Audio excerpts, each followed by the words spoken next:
Well, good afternoon, Sister Astu. We're here today to talk about language education policy in Senegal. I would like first to introduce myself, Yaya Jata, originally from Senegal and specifically in the south of Senegal, Ziguinchor. I am a PhD student in curriculum and instruction, UW-Madison. I'm just working on language education policy as research interest, but for this class also is part of my fall semester class, where we have a class entitled Globalization and Linguistic Human Rights, and this kind of video is just an overview of what is going on in Senegal in language education policy. If you could also introduce yourself to the audience, that would be nice. Okay, hello everyone. Thank you, Yaya, for this invitation. My name is Astu Falke. I'm a PhD candidate in the Department of African Cultural Studies. I focus on gender and sexuality within cultural practices. So I'm glad we're gonna have the chance to chat about languages and language policies in Senegal, because I've been a wall of instructors in the Department of African Cultural Studies for a while, teaching Wolof. Great, good job. So you are an authorized voice to talk about languages in Senegal, and from a critical standpoint, like as a researcher, I think it's something, though you are interested in gender studies, you may have a section talking about languages as well. Mm-hmm. Yeah, as you know, Senegal got colonized by French for a long time until the 1960s, with all those that colonial staff have put or legacy left in Senegal and most of the African Francophone countries. Senegal has inherited, education-wise from French educational system. Hence, we inherited that French language, which is still there and which is so powerful. However, Senegal, before the arrival of French people, we were and we are still a multilingual country and multicultural country too. So this led us to think about the utility of the French within Senegalese educational system.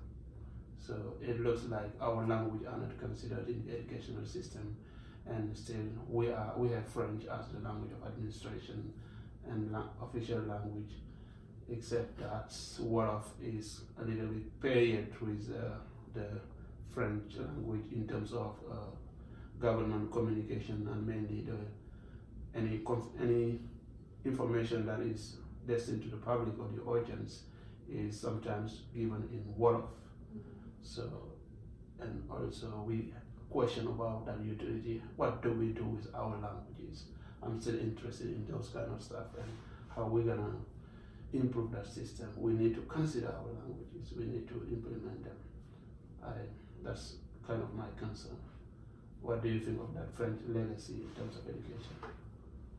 Well, I think to talk about our languages and how we can integrate them into our education system, we need to have a step back on what our education system is, because we have an education system that has been inherited from the French colonization, and within that structure, national languages or local languages did not fit in what the colonizers thought to be valuable enough to be used as a language of teaching and carrying knowledge. So that's the whole ideas behind the fact that you have the national languages being marginalized. It comes within that colonial concept that African languages are not worthy enough to convey knowledge, or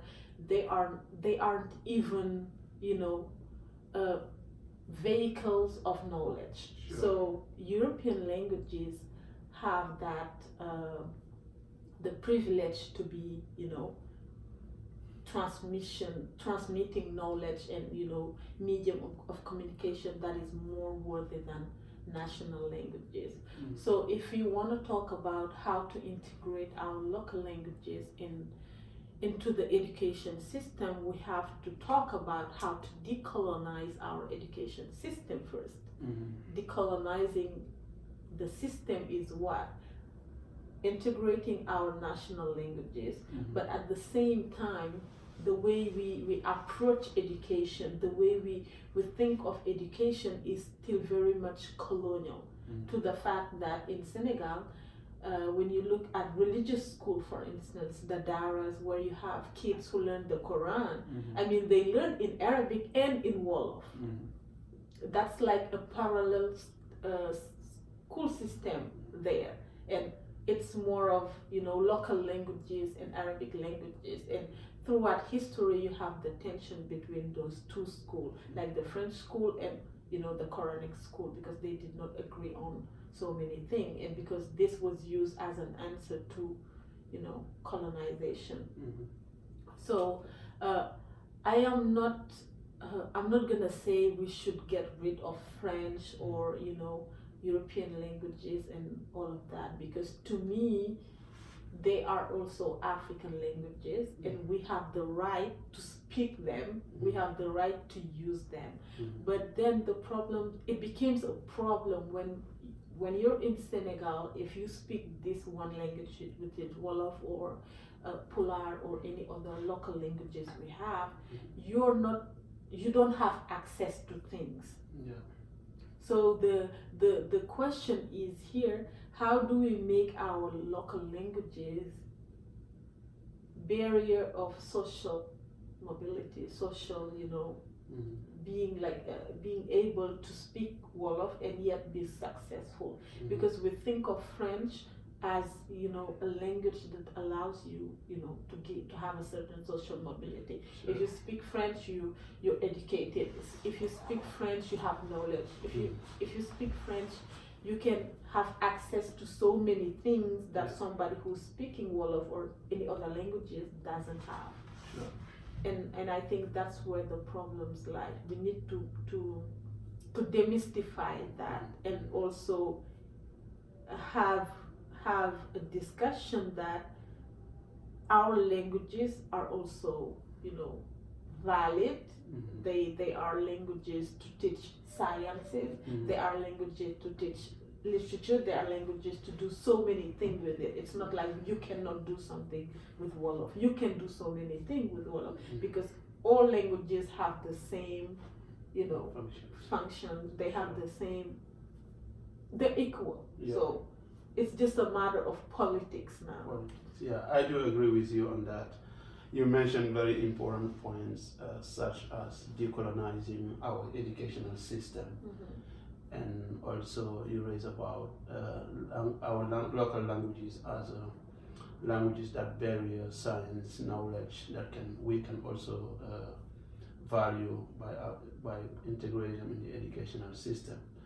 And for that, I would like just to mention that what Senegal has inherited in terms of colonial educational system from French has been empowered at a certain moment by the first president of Senegal, Senghor, who also rejected total thinking that our languages can transmit knowledge or sciences, and even they don't have alphabet.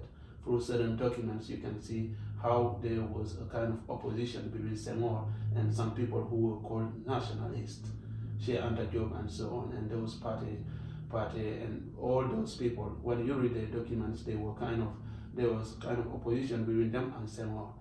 And at a certain point, you will see that the linguistic issue has become a political concern for Senghor, a way to keep his power, to keep his leadership, and in front of those people who want to integrate national languages, though they are his opponents within the political field, they transfer the debate from linguistic needs to political affair, which has some up to a certain point, I mean, and how to call it, stand as a barrier or block this process of integrating our national languages just after the independence. This is one issue. The other issue also that you mentioned, I do agree with you, because of we have to value our own languages. They are languages to be spoken. They are as valid, as valuable as all European languages in terms of science and education. We can have the same like translation of what is how math or science is taught in English or French to be taught like in Wolof, but they can have the same formulas given, but the comment can be done in, or the explanation can be done in our local languages, which is a way to facilitate or the learner's cognitive development. And many research on that point have proved that if a kid or a learner learns from his or her mother tongue, his cognitive development is more obvious, and then he easily develop his sense of reasoning or his analytic skills if he learns from one another. We don't, as you said, we don't say that today we have to get rid of French, but how to integrate those local languages. That's the main concern today. And there's the lack of political will you mentioned. I think we can also talk about that, about the lack of political will to integrate local languages. Yeah, I think that to that question there has been so many research done on like the value and the efficacy of local languages in the like learning process for like introducing local languages at a younger age and have kids learn in their mother tongue. I think there has been numerous research on that topic and how effective it can be, but we can say there is lack of will among the politicians and the stakeholders, etc. But I think it's like, to me, it's something that is deeper. It's not just something on the surface of a like people on a level of people. It's not like the president doesn't want like Wolof or any other languages to be taught at the school. It's more a problem of structure. It's like the whole, like, what if you cannot just decide to wake up one day and start introducing Wolof, for instance, because you need to have enough resources to do that. You need to have the books, the materials to teach that language first. You need to develop that a library like around, and that work, even though in recent years, especially with Wolof and Polar, we have seen like there has been a lot of writing in Wolof. Authors have been publishing novels in Wolof, someone like Boris Job. You have people in the past like Mami Yunus Jeng, they have written novels in Wolof. We still have like it's still like a scarcity of like materials. And the other question is what language to introduce, which has been one of the most heated debate in Senegal. If you say, okay, we all agree that we need to introduce like local languages in the teaching of kids, but which one are we choosing, and how do we choose one language over the others, which is like another debate and another I do understand all those points that you mentioned. Senegal is a multi-ethnic and multilingual and cultural at the same time state, but the reality is there that like a language like Wolof is spoken by 90% of Senegalese population, even if you are not a Wolof in terms of ethnic, in terms of culture, but at least you can express a need in Wolof. So in all 14 administrative regions of Senegal, Wolof is spoken. That's one aspect, one asset strength for Senegalese in terms of language linguistic landscape. The other point is that, in those regions have some specialities where this language is the dominant language, and we can have what is called like trilingual model, where we have two languages, one language like the vehicular language like Wolof being spoken by everybody in Senegal, to be taught to the kids at an early age, and his or her mother tongue up to a certain point together with before they start learning in French. So if ever we consider the idea of linguistic diversity as an issue to implement local languages, I think there will never be that implementation. The political will that I invoke here is a matter of saying, hey, we have diverse languages here.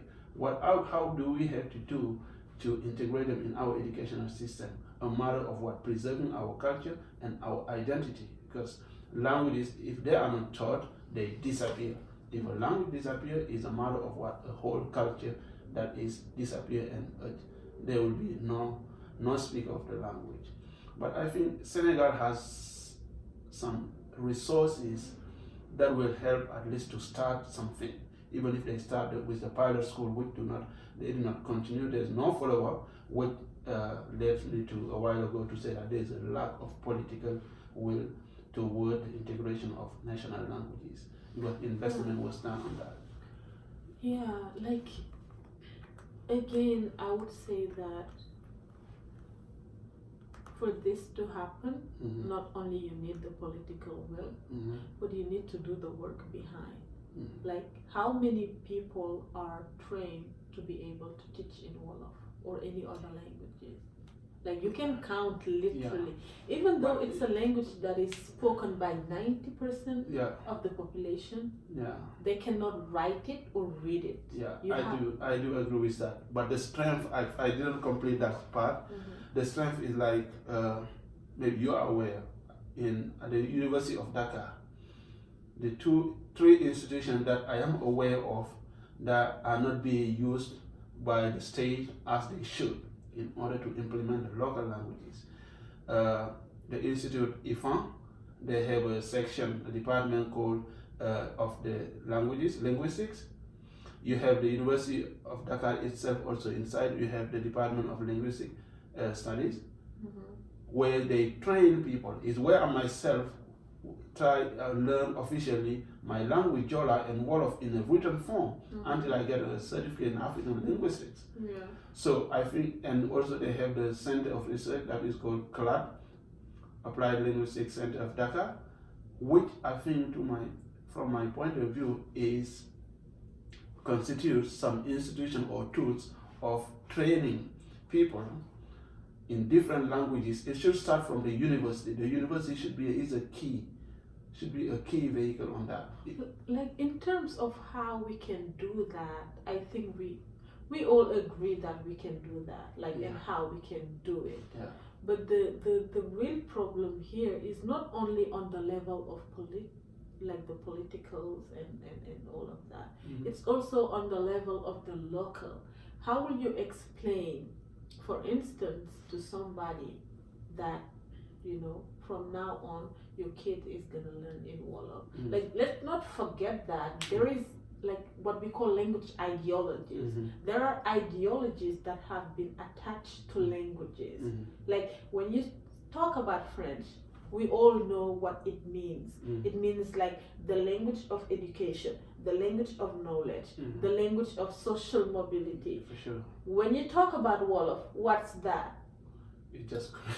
It's like the language of the popular, it's like something you use, It's not like a language of knowledge. It's not a language of social mobility. To some ethnic group, it's a language of social mobility. If you're not Wolof and you're coming from this other ethnic group, learning Wolof is, an advantage, because then you can do your business, you can converse with people, you can do so many things that you cannot do with your native language.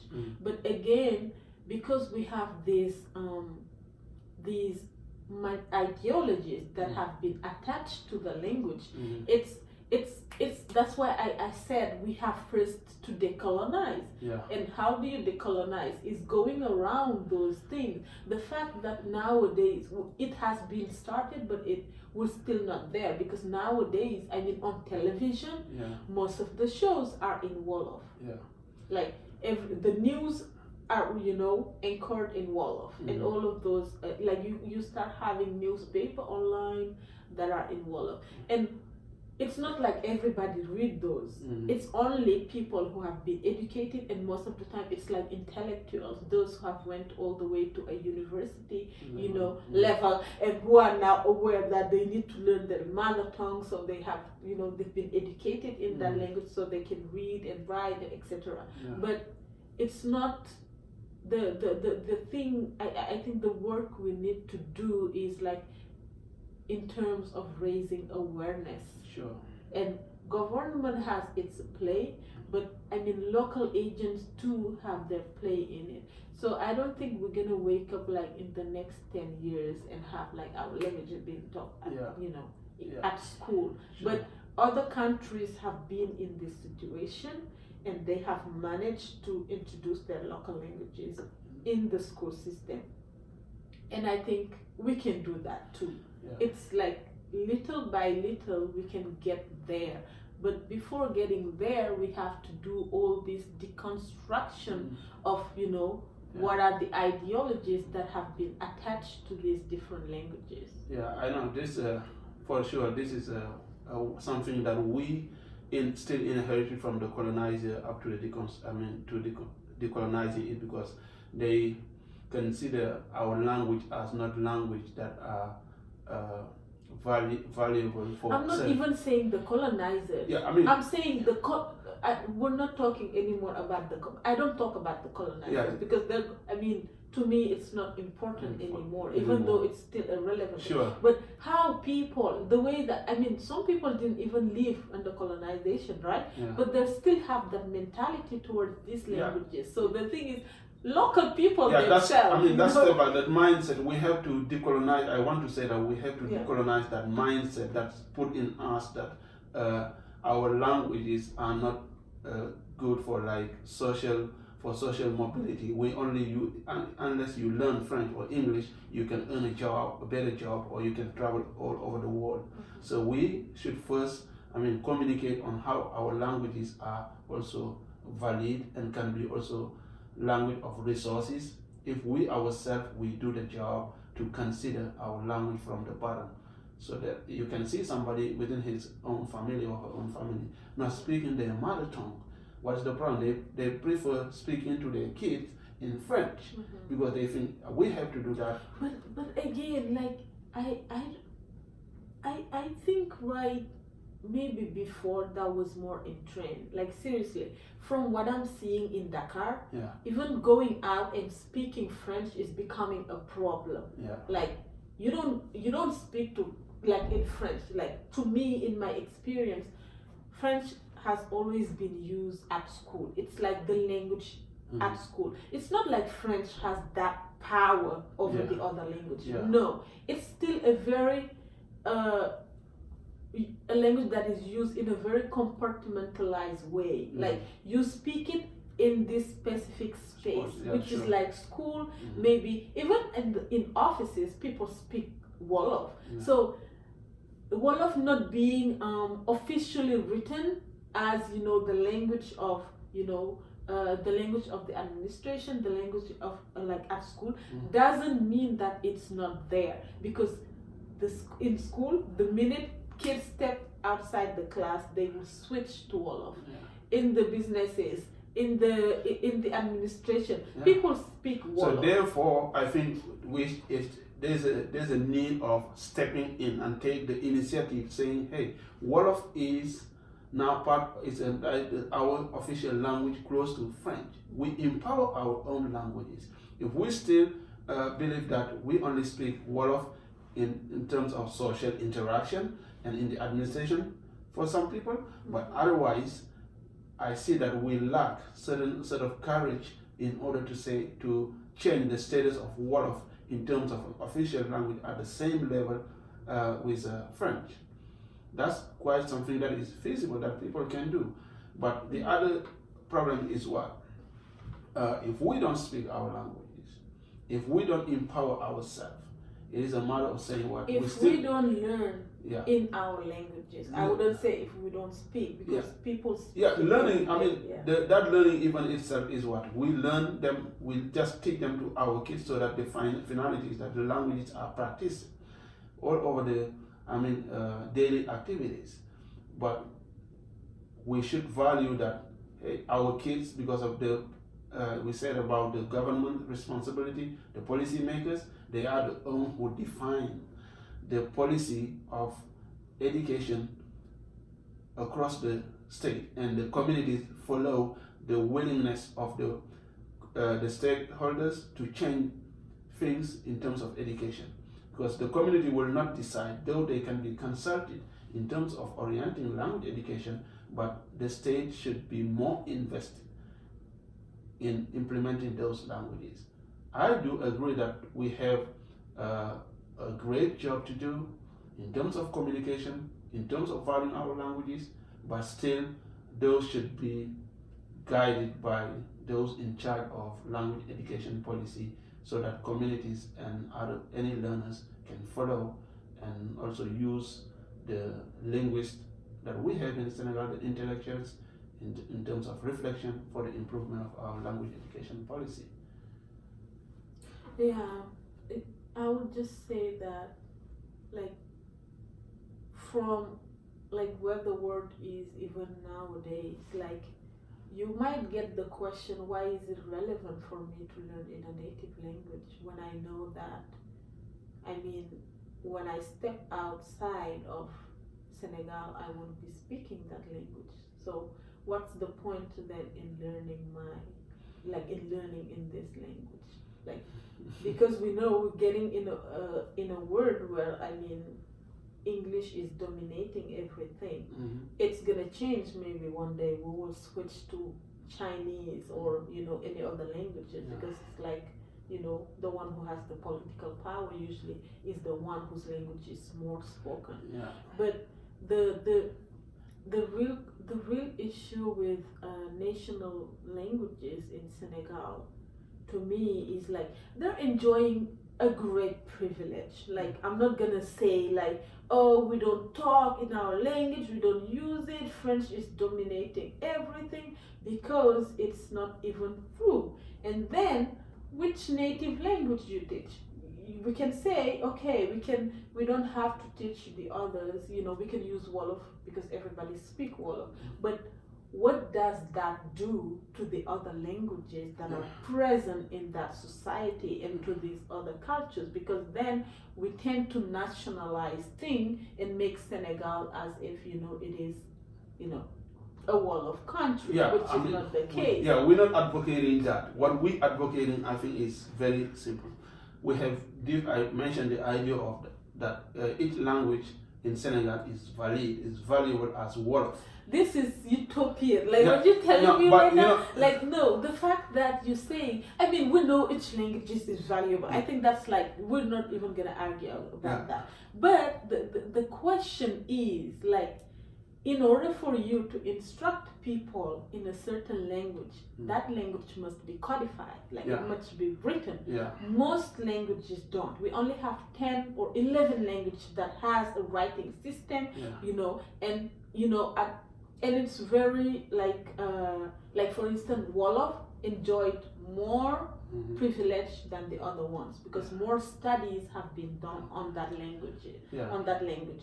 And then the other languages, for instance, like, what are the grammar system? We don't know those things. We don't have people trained to teach those languages. Like it's a lot. Like, it's like a... The process is, the way is long. The way is long, but all the other languages that are codified, they say, any language, even as the Constitution said, any language that has its grammar and so on, and vocabulary, written system, well organized, is recognized as a national language. Hence, it is because it is codified. And then those languages beyond Wolof, you have the Jola, has its grammar, the Senegal has its grammar, the Mandinka as well. I just get aware of this from the Department of Linguistics, where you have some PhDs defended on those languages. Oh yeah, So, they already recognize. Yeah, but the thing is, you don't find anything that is written in Jola, Yeah, like anything written in Jola. Those books, I think the little books that they have written in Senegal and Jola and Mandinka, I think they should be a great work to empower those Department of Linguistics, either at the biggest university, Gaston Berger or Dakar and Ziguinchor and other universities, so that whenever those departments are there, Department of Linguistics, I think they can train a lot of people in those local languages. Hence, once those are trained, you will see that the transition from the university to the teachers training school, École Normale, FASEF, is gonna be easier, where they teach people how to teach a language, and they can be,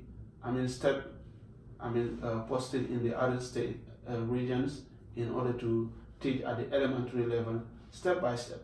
Because there are some research done, but we need to start from something. Otherwise, and all languages should be considered. If you go to like Ziguinchor, yeah, Wolof can be taught, French can be taught, but one language, local language dominant there can be taught, and kids can choose. Yeah, I wouldn't even go too far to that extent of having each language being taught at a certain level, because to me, even though rational speaking, it's understandable, but when you think of its practicality, it's not gonna happen in my mind. For me, it's quite a utopian thing, because we don't have the resources, and I don't think the politicians or those in governments are even willing to put those funds like. And you know that like education has been one of the most serious topic in terms of how the government is not interested in it. Like that's something. So how somebody who's not even interested in what is being offered in French or whatever other languages we're using is gonna invest that much money.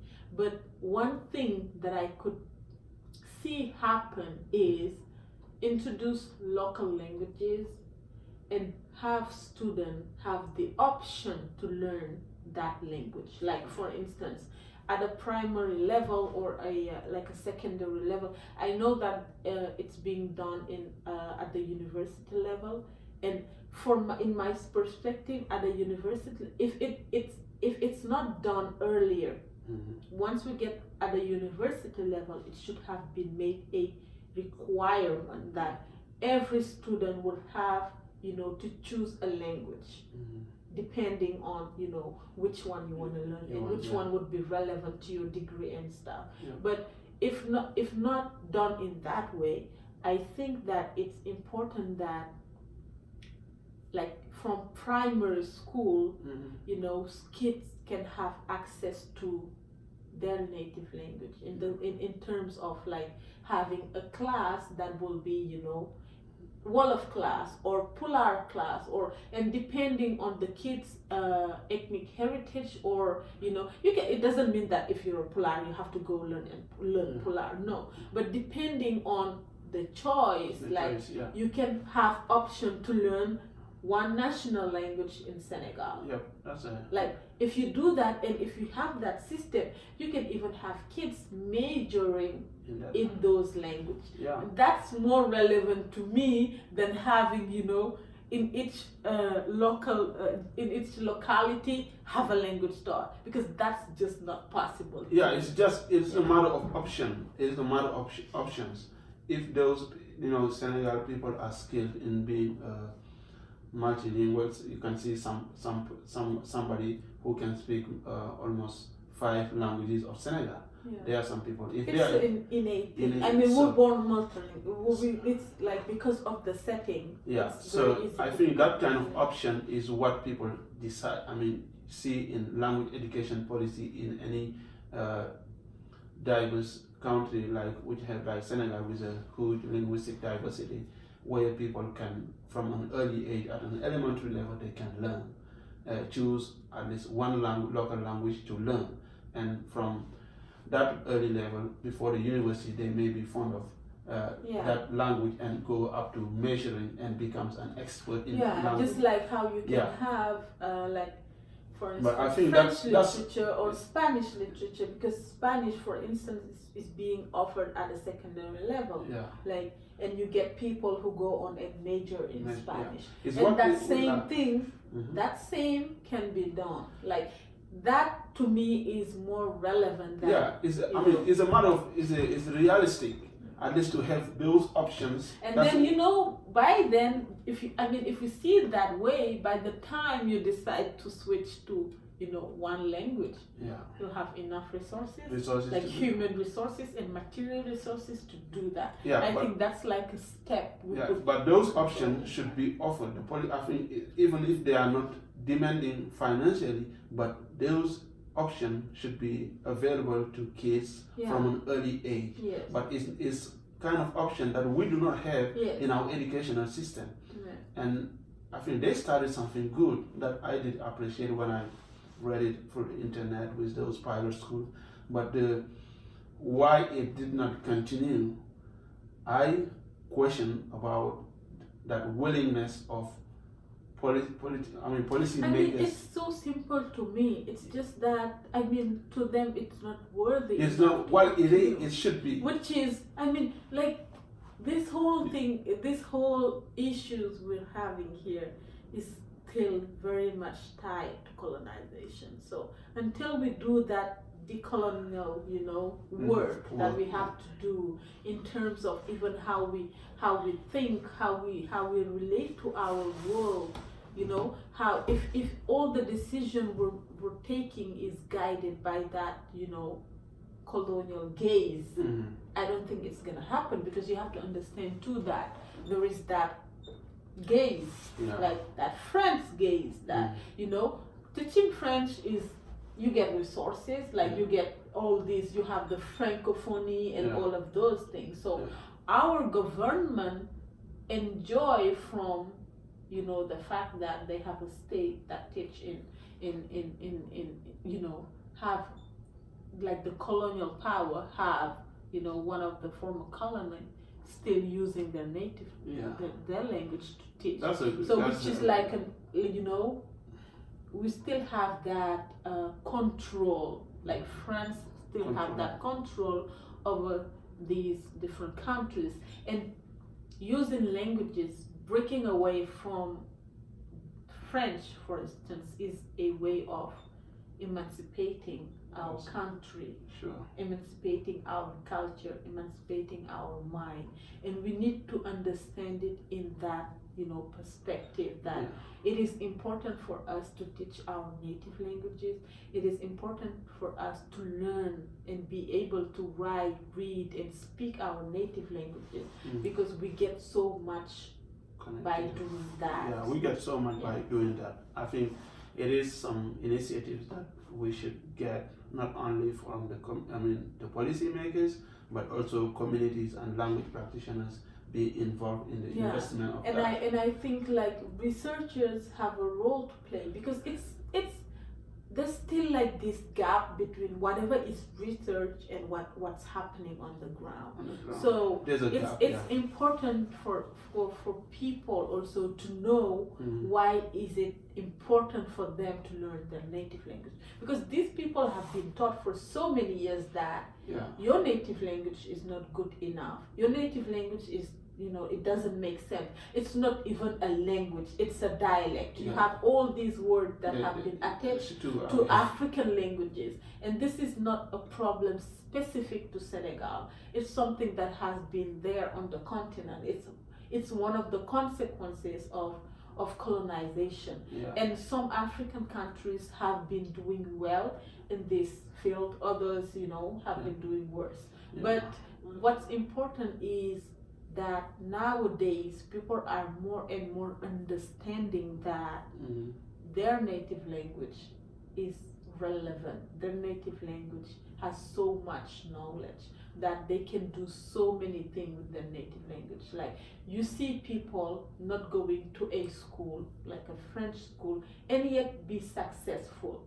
So those are what we want to build. We want to make people aware that they can do much with the language they speak. Yeah, And that's sure. where the work should be done. Yeah, I mean, I think that's what we need now. People should understand that it doesn't mean that you learn French or English, you are a successful man in life. You can also succeed in life with your own native mother tongue language. Yeah, but that language needs to carry that already. It needs to have like that power. That power. First. We should empower our languages. Yes. I mean, you cannot just. It doesn't mean like let's just learn Wolof. So what? It have to be that when you learn Wolof, you can get this job. You can do this. You can do that. It's not just about learn, because people learn a language so that they can do more or become more. Sure. Like you learn English because you knew that this language can take you to places. You can, read other stuff, get more knowledge, etc., etc. Yeah, I think I agree with that. The structure itself should be defined by those who give certain opportunities in terms of upward social mobility. Like if you get a degree in Wolof from the university and you are eligible to compete for this position within the administration and not to restrict it only to foreign languages like French, English, and say, okay, but I think we mentioned the idea of maybe in the coming years things can change all over the world to another language powerful like Chinese. But the Chinese language didn't just work out one day and then it reached that level. They've been working so hard and empowering the language from their own and believe in their language within their community, teach it, practice it, and give it a value within in terms and sometimes it doesn't even have to do with empowering the language. It just have to do with what power does that country have. It's not like when people sat down and decide they will empower English. No. It happens to be that this country is such a powerful economic force, economic, political, and all of that, and it will carry its own language and its own culture to other places. Sure. So if Senegal makes it like a break, come in as a powerful country, maybe you will see like it's gonna become so natural for other countries in Africa to start learning like Wolof, because you see the example with Swahili, for instance, and any like Arabic, for instance, and other languages. But as we said, if you learn from an early age, that some research is not mine, they are not my words. You learn from your mother tongue at an early age. It helps to develop your cognitive skills, which lead you to what? To many fields, science, languages. So whenever you are skilled in those fields, I mean, this means what? The creativity and production in your country is here. They're around. So people will come to your country, and then if your language are there being used, whoever comes to your country for business matters, for educational issue, he will face that issue of language, and you will see that your language would be worth learning even beyond the borders, because people will learn your language and then come to practice it in your own country. And you will see that also those who get instructed, educated in your language, they have possibilities to practice the language in terms of job opportunities, in terms of business, and many things can go together. And all in all, we keep our culture alive. I still believe that whenever language is not being practiced, it tends to disappear. And that's a loss of a whole of the humanity. It's not only for your country, but the disappearance of languages involves what? Culture, certain identities, certain values. Because of they are not written, they are not spoken at a certain level. That's why we don't practice them. We are the first people to practice our language, to teach people in our language, our kids, so that those languages can be kept alive. So these are my words, and I think we need certain political wills, community wills, everybody involved, researchers, in order to make those languages valid or implemented in our educational system. Yeah, I mean, the work is there, the research is there, we know the value, we know the ways of doing this, making it like, making it happen, have it materialize. But I think that what is also at stakes is here that how in our even in our education system, like we have this gap between, you know, what is being researched or what has been researched in our, you know, on the level of stakeholders and, you know, politicians, what's being, we don't have a dialogue between that. It's not like, you know, they sit down and say, well, this is the issue we have, and somebody say, wait a minute, let's call these intellectuals and ask them what proposition they have. So we don't have it because of it, of that heritage we have. It's not like the school is there to serve the government and like have it answer its pressing issues. We don't have that. We don't have that connection between, you know, the research and what's being decided. So these, I mean, I get tired talking about national languages and all of that because there's so many research done on this. Like we have the solution. If we can, if we want, we can do that. But then, you know, there's no, you know, dialogue.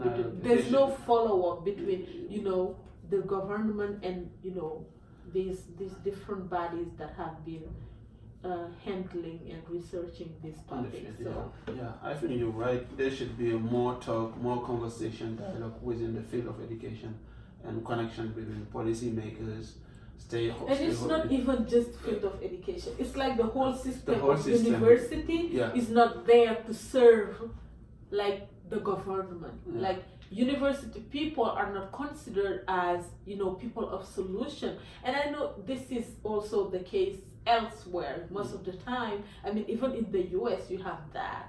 People have been looking at the policies that have been made and, you know, criticizing it and bringing new proposition and solution to those issues. But it's not like the government is gonna come to you and say, you know, you've solved this problem, let me take the solution and go apply it. No, it's up to us, the researcher and the community. Like once you do your research, I think that it's important for you to disseminate the research to the right people. And often we don't have that. Like people do research and they just keep it on the, you know, inside the drawer, and it stays there for like years. Like you talk about this issue, and so many people have devoted their life documenting national languages, like writing, collecting data about this and solving this issue, because this is not even an issue anymore, because we can have a solution. But then, you know, because it's not considered a pressing issue, because it's not considered an important issue, you know, then, you know, you don't talk about this thing, or you don't sit down and have a dialogue about this. People who have met with the government would come up again complaining about them not following up with, you know, so. Sure.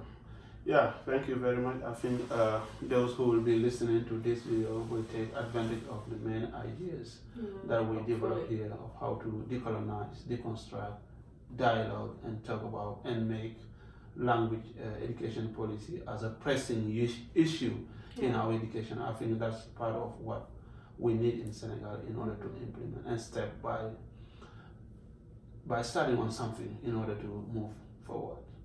So what is your last word?